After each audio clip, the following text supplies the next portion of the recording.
In this video, I will be showing you how to duplicate websites with Lovable AI.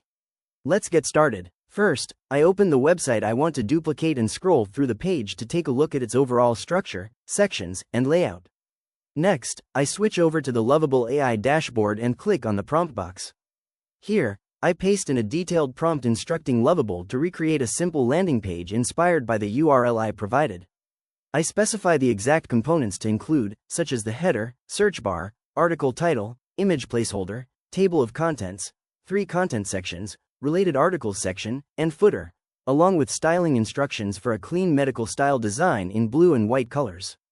After pasting the prompt, I click the arrow button to submit it and start the build process. Lovable then begins processing the request, reviewing the landing page structure and style choices. While it's working, a notification prompt appears on screen asking to enable notifications. I click Enable, then select Allow in the browser pop-up to permit notifications from Lovable. A new browser tab opens, showing the fully responsive web page in action. I scroll down to inspect the layout, including the article summary, sections, side navigation, and footer. Satisfied with the result, I return to the Lovable tab to publish the site.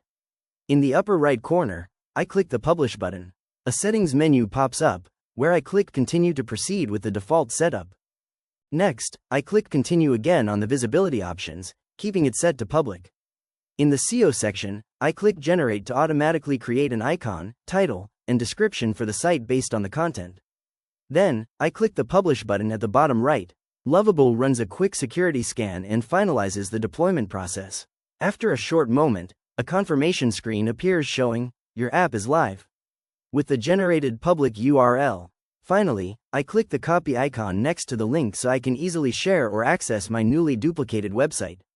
If you found this walkthrough helpful, please consider liking the video and subscribing for more quick tips and tutorials.